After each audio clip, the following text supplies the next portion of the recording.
ओम शांति। मुरली है 12 मई 2025। बाप दादा के मधुर महावाक्य।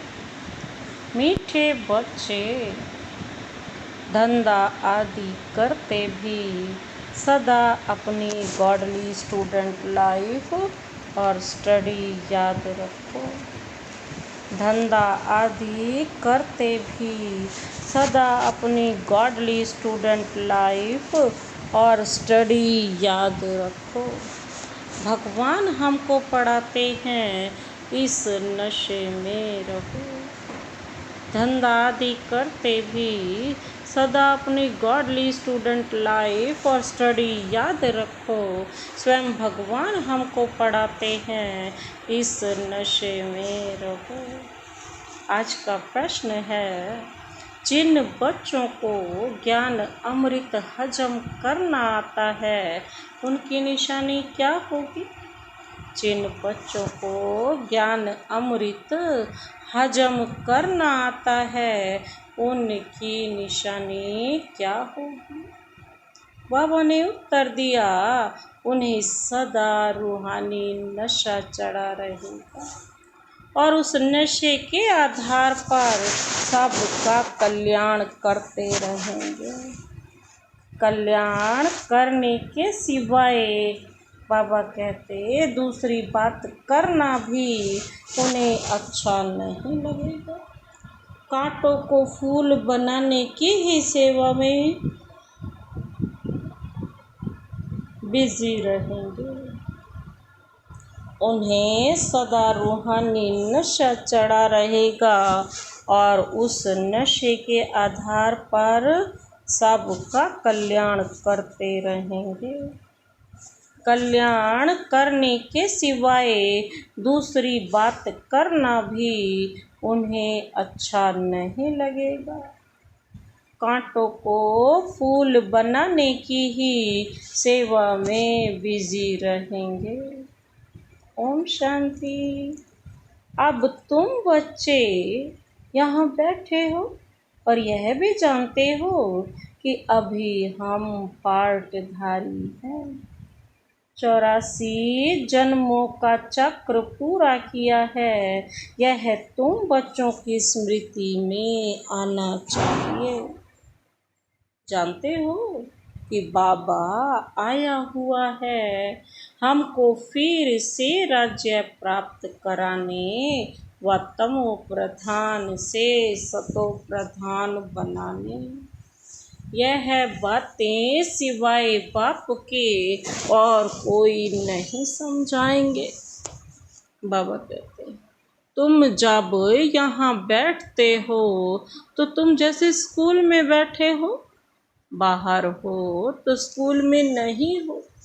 जानते हो यह ऊंचते ऊंच रूहानी स्कूल है।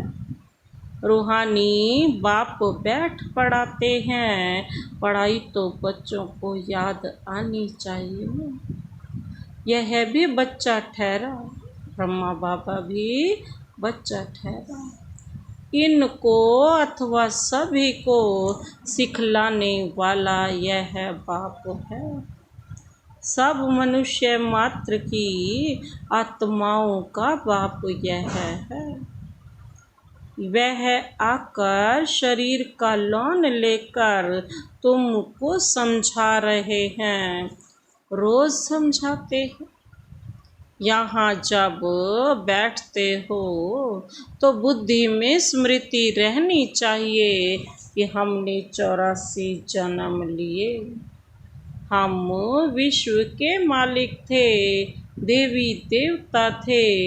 फिर पुनर्जन्म लेते लेते आकर पट पड़े हैं। भारत कितना सॉल्वेंट था। सारी स्मृति आई है।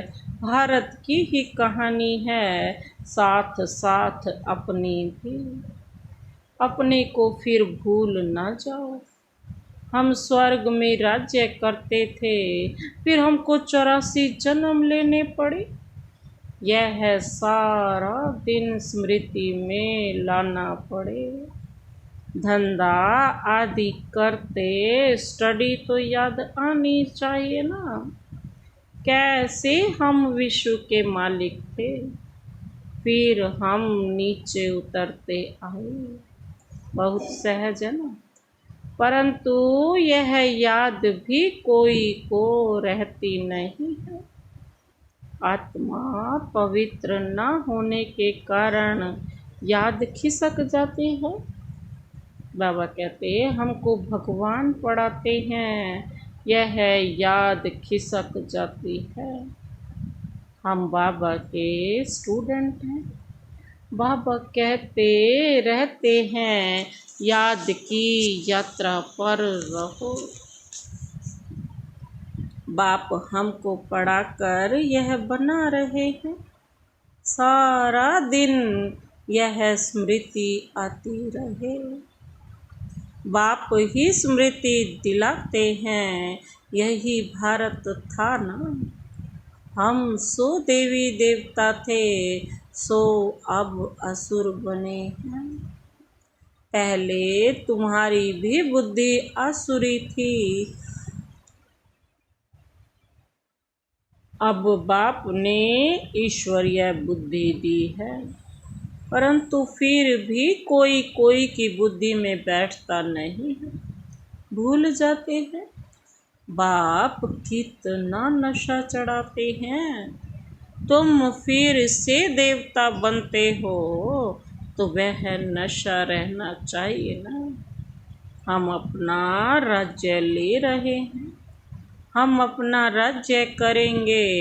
कोई को तो बिल्कुल नशा चढ़ता नहीं।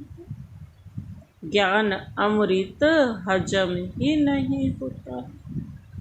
जिन्हें नशा चढ़ा हुआ होगा उन्हें किसका कल्याण करने के सिवाय दूसरी कोई बात करना भी अच्छा नहीं लगेगा। फूल बनाने की सर्विस में ही लगे रहेंगे। हम पहले फूल थे, फिर माया ने कांटा बना दिया, अब फिर फूल बनते हैं।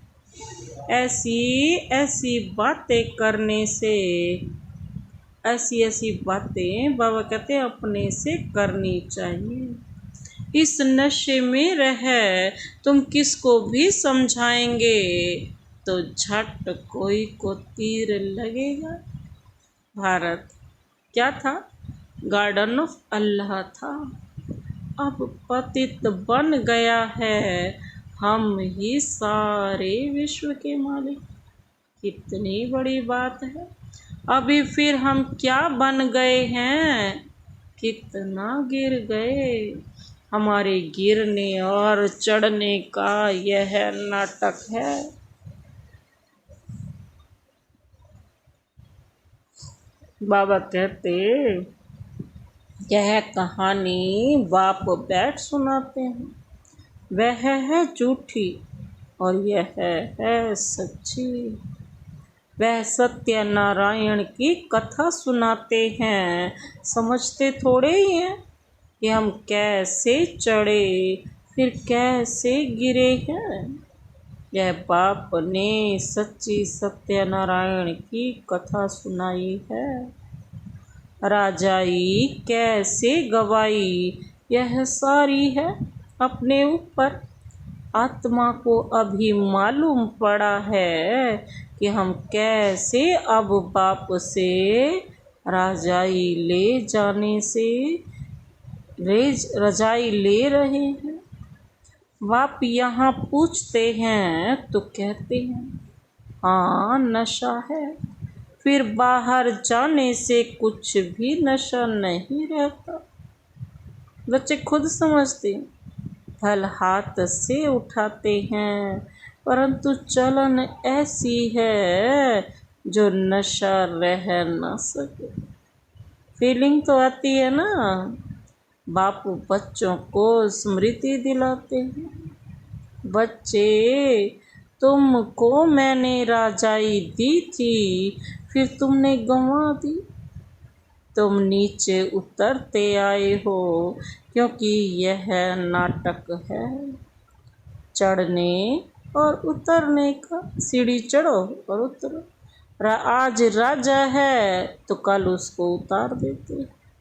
अखबार में बहुत ऐसी ऐसी बातें पढ़ती हैं जिसका रेस्पॉन्ड दिया जाए तो कुछ समझ आए, कुछ समझें। यह नाटक है ना, बाबा कहते। यह याद रहे तो भी सदैव खुशी रहे। बुद्धि में है ना।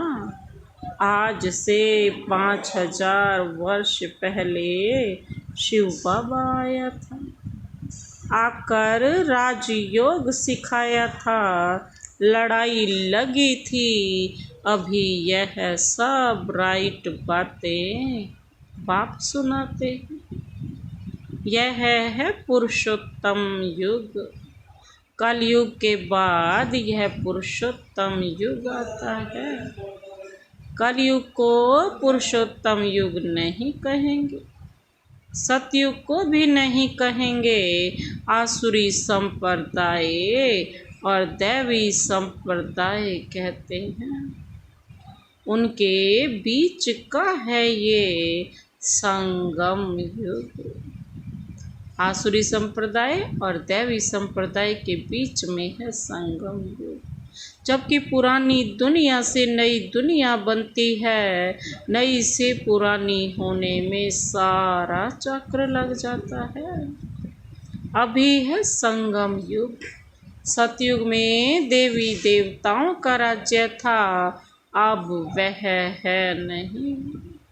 बाकी अनेक धर्म आ गए हैं, यह तुम्हारी बुद्धि में रहता है। बहुत हैं जो 6-8 मास 12 मास पढ़कर फिर गिर पड़ते हैं, फेल हो पड़ते हैं, फल पवित्र बनते हैं, परंतु पढ़ाई नहीं करते तो फंस पड़ते हैं। सिर्फ पवित्रता भी काम नहीं आती बाबा कहते। कल भी बाबा ने क्या कहा, पवित्रता भी बड़ी सूक्ष्म महीन बुद्धि वाले ही तीव्र पुरुषार्थी बन सकते हैं। पवित्रता बड़ी सूक्ष्म है, हर चीज़ की, कर्म की, बोल की, दृष्टि की, वृत्ति की, हर चीज़ की चेकिंग करनी है। पवित्रता ऐसे नहीं कि सिर्फ पवित्रता धारण की काम आ, पवित्रता भी काम नहीं आती। ऐसे बहुत सन्यासी भी हैं, वे सन्यास धर्म छोड़कर गृहस्थी बन जाते हैं, शादी आदि कर लेते हैं। तो अब बाप बच्चों को समझाते हैं, तुम स्कूल में बैठे हो। बाबा कहते, क्या कहते हैं बाप कहते, तुम बच्चे स्कूल में बैठे हो, यह स्मृति में है हमने अपनी राजाई कैसे गंवाई। कितने जन्म लिए, अब फिर बाप कहते हैं विश्व के मालिक बनो। पावन जरूर बनना है, जितना जास्ती याद करेंगे उतना पवित्र होते जाएंगे। क्योंकि सोने में खाद पड़ती है, वह निकले कैसे। तुम बच्चों की बुद्धि में है, हम आत्मा सतो प्रधान थी, 24 कैरेट थी, फिर गिरते गिरते ऐसी हालत हो गई है, हम क्या बन गए। बाप तो ऐसे नहीं कहते कि हम क्या थे, तुम मनुष्य ही कहते हो, हम देवता थे। भारत की महिमा तो है ना। भारत में कौन आते हैं, क्या ज्ञान देते हैं, यह कोई नहीं जानता। यह तो पता होना चाहिए ना कि लिबरेटर कब आते हैं। भारत प्राचीन गाया जाता है तो जरूर भारत में ही रीइनकारोनेशन होता होगा, अथवा जयंती भी भारत में ही मनाते हैं ना। जरूर फादर आता होगा ना, यहाँ आता है कहते भी है ना कि भागीरथ, तो मनुष्य शरीर में आया होगा ना परमात्मा, तभी तो भागीरथ कहते। फिर घोड़े गाड़ी भी दिखाते, कितना फर्क है। श्री कृष्ण और रथ दिखाया है। मेरा किसको पता नहीं, अभी तुम समझते हो। बाबा इस रथ पर आते हैं, ब्रह्मा बाबा के रथ, इनको ही भाग्यशाली रथ कहा जाता है। ब्रह्मा सो विष्णु चित्र में कितना क्लियर है। त्रिमूर्ति के ऊपर शिव, यह शिव का परिचय किसने दिया? स्वयं बाप ने। बाबा कहते, बाबा ने ही बनवाया ना, अभी तुम समझते हो। बाबा इस ब्रह्मा रथ में आए, ब्रह्मा सो विष्णु, विष्णु सो ब्रह्मा। यह भी बच्चों को समझाया है। कहाँ 84 जन्म के बाद विष्णु सो ब्रह्मा बनते, कहाँ ब्रह्मा सो विष्णु। एक सेकंड में वंडरफुल बातें हैं ना, बुद्धि में धारण करने की। बाबा कहते पहले पहले समझाना होता है बाप का परिचय। भारत स्वर्ग था जरूर, हेवनली गॉड फादर ने स्वर्ग बनाया होगा। यह चित्र तो बड़ा फर्स्ट क्लास है। समझाने का शौक रहता है ना, बाप को भी शौक है। तुम सेंटर्स पर भी ऐसे समझाते रहते हो। यहाँ तो डायरेक्ट बाप है। बाप आत्माओं को बैठ समझाते। आत्माओं के समझाने और बाप के समझाने में फर्क तो जरूर रहता है। इसलिए यहाँ सम्मुख आते हैं सुनने लिए। बाप ही घड़ी घड़ी बच्चे बच्चे कहते हैं। भाई भाई का इतना असर नहीं रहता जितना बाप का रहता। यहाँ तुम बाप के सम्मुख बैठे हो, आत्माएं और परमात्मा मिलते हैं, तो इसको क्या कहा जाता है? मेला कहा जाता है। बाप सम्मुख बैठ समझाते तो बहुत नशा चढ़ता है ना। समझते हैं बेहद का बाप कहते हैं, हम उनका नहीं मानेंगे। बाप कहते हैं हमने तुमको स्वर्ग में भेजा था, फिर तुम 84 जन्म लेते लेते पतित बने हो, फिर तुम पावन नहीं बनेंगे। आत्माओं को कहते हैं, कोई समझते हैं बाबा सच कहते, कोई तो झट कहते बाबा हम पवित्र क्यों नहीं बनेंगे। बाप कहते हैं मुझे याद करो तो तुम्हारे पाप कट जाएंगे, तुम सच्चा सोना बन जाएंगे। मैं सभी का पतित पावन बाप हूँ। तो बाप की समझानी और आत्माओं की, बच्चों की समझानी में कितना फर्क है।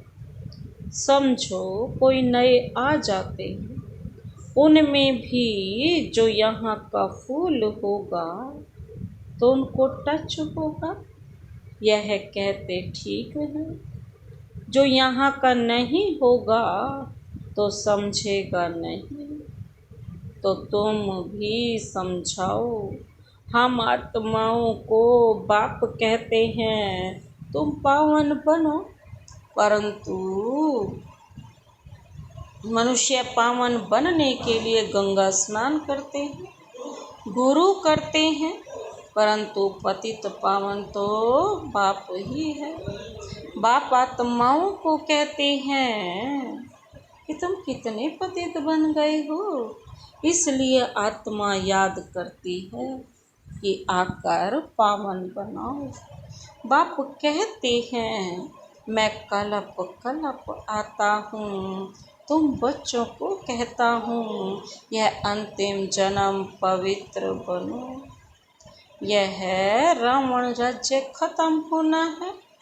मुख्य बात है ही पावन बनने की। स्वर्ग में विष होता नहीं। जब कोई आते हैं तो उनको यह समझाओ कि बाप कहते हैं अपने को आत्मा समझ मुझ बाप को याद करो तो पावन बन जाएंगे। खाद निकल जाएगी। मन मना भव अक्षर याद है। बाप निराकार है। हम आत्मा भी निराकार हैं। जैसे हम शरीर द्वारा सुनते हैं, बाप भी इस शरीर में आकर समझाते हैं। नहीं तो कैसे कहें कि माँ में कम याद करो। देह के सभी संबंध छोड़ो, जरूर यहाँ आते हैं। ब्रह्मा में प्रवेश करते। प्रजापिता अब प्रैक्टिकल में है। इन द्वारा हमको बाप ऐसे कहते हैं। हम बेहद के बाप की ही मानते हैं। वह कहते पावन बनो, पतितपना छोड़ो, पुरानी देह के अभिमान को छोड़ो। मुझे याद करो तो अंतमति सो गति हो जाएगी। तुम लक्ष्मी नारायण बन जाएंगे। बाप से बेमुख करने वाला मुख्य अवगुण है एक दूसरे का पर चिंतन करना, इविल बातें सुनना और सुनाना। बाप का डायरेक्शन है। तुम्हें इविल बातें सुननी नहीं है। इनकी बात उनको, उनकी बात इनको सुनाना। तो बाबा कहते हैं यह भी धूतीपना तुम बच्चों में नहीं होना चाहिए। इस समय दुनिया में सभी विपरीत बुद्धि है ना। सिवाय राम के दूसरी कोई बात सुनाना उसको धूतीपना कहा जाता है। बाप के सिवाय किसी और की बात सुनाना धूतीपना। अब बाप कहते हैं यह धूतीपना छोड़ो। तुम सभी आत्माओं को बताओ कि हे सीताएं, तुम एक राम से योग लगाओ। तुम हो मैसेंजर, यह मैसेज दो कि बाप ने कहा है मुझे याद करो। बस इस बात के सिवाय बाकी सब है धूतीपना।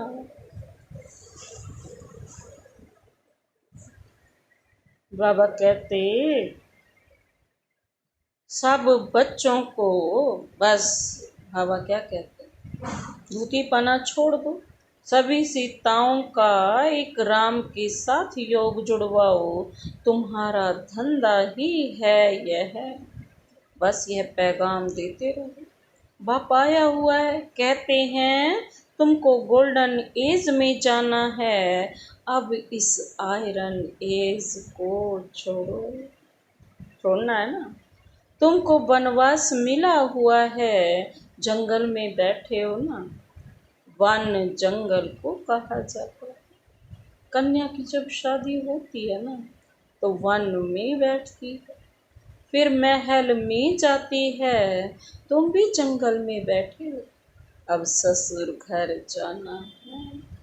जिनकी विनाश काले प्रीत बुद्धि है वह तो महल में जाएंगे। बाकी विपरीत का है वनवास, जंगल में वास। बाप तुम बच्चों को भिन्न भिन्न रीति से समझाते हैं। जिस बाप से इतनी बेहद की बादशाही ली है उनको भूल गए हो तो वनवास में चले गए। वनवास और गार्डनवास, बाप का नाम ही है ना भगवान। परंतु जब कोई भी बुद्धि में आए, भारत में ही हमारा राज्य है। राज्य था, अभी नहीं है। अभी तो वनवास है, फिर गार्डन में चलते हैं। तुम यहाँ बैठे हो तो भी बुद्धि में है ना कि हम बेहद के बाप से अपना राज्य ले रहे हैं। बाप कहते हैं मेरे साथ प्रीत रखो, फिर भी भूल जाते हैं, बाप उल्हाना देते हैं। तो मुझ बाप को कहाँ तक भूलते रहेंगे? फिर गोल्डन एज में कैसे आएंगे, कैसे जाएंगे? अपने से पूछो, हम कितना समय बाबा को याद करते हैं? हम जैसे कि याद की अग्नि में पड़े हैं, जिससे विकर्म विनाश होते हैं। एक बाप से ही प्रीत बुद्धि होना है, सबसे फर्स्ट क्लास माशूक है, जो तुमको भी फर्स्ट क्लास बनाते हैं। कहाँ थर्ड क्लास में बकरियों मिसल ट्रैवल करना, और कहाँ एयर कंडीशन में। बाबा कहते फ़र्क तो है ना, कितना फ़र्क है। यह सब विचार सागर मंथन करना है तो तुमको मज़ा आएगा। या बाबा भी कहते हैं, मैं भी बाबा को याद करने के लिए बहुत माथा मारता हूँ। ब्रह्मा बाबा कहते सारा दिन ख्यालात चलती रहती है। तुम बच्चों को भी यही मेहनत करनी है ना। अच्छा, मीठे मीठे सिकिल दे बच्चों प्रति मात पिता बाप दादा का याद प्यार और गुड मॉर्निंग। रूहानी बाप की रूहानी बच्चों को नमस्ते नमस्ते नमस्ते। हम रूहानी बच्चों की रूहानी बाप दादा को नमस्ते नमस्ते गुड मॉर्निंग। शुक्रिया बाबा, शुक्रिया।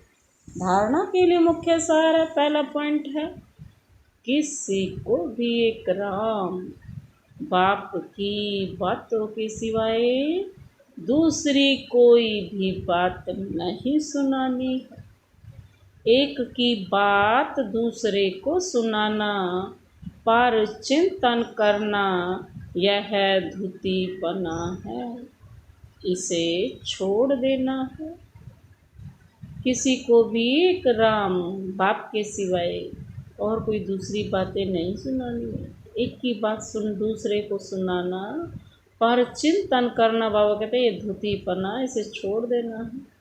दूसरा पॉइंट है एक बाप के साथ प्रीत रखनी है, पुरानी देह का अभिमान छोड़ एक बाप की याद से स्वयं को पावन बनाना है। एक बाप के साथ प्रीत रखनी है, पुरानी देह का अभिमान छोड़ एक बाप की याद से स्वयं को पावन बनाना है। आज का वरदान, समाने की शक्ति द्वारा रॉन्ग को भी राइट बनाने वाले विश्व परिवर्तक भव। रॉन्ग को भी समाने की शक्ति द्वारा रॉन्ग को भी राइट बनाने वाले विश्व परिवर्तक भव। विस्तार है, दूसरे की गलती को देखकर स्वयं गलती नहीं करो। अगर कोई गलती करता है तो वह राइट में रहे, उसके संग के प्रभाव में ना आए।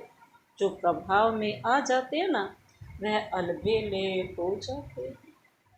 हर एक सिर्फ यह जिम्मेवारी उठा लो कि मैं राइट मार्ग से ही जाऊँगा, मैं पर ही रहूँगा। अगर दूसरा रॉन्ग करता है तो उस समय समाने की शक्ति यूज़ करो।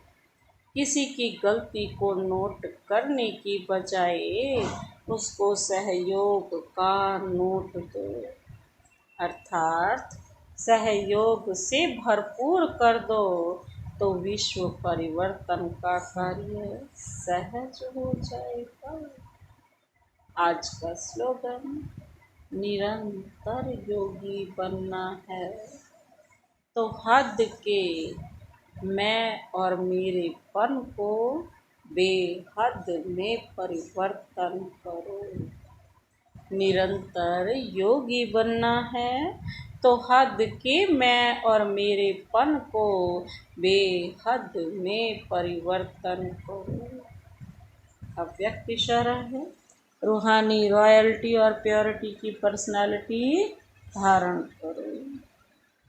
वर्तमान समय के प्रमाण फरिश्तेपन की संपन्न स्टेज के व बाप समान स्टेज के समीप आ रहे हो। फरिश्तेपन की स्टेज पर और बाप समान स्टेज के समीप आ रहे हो।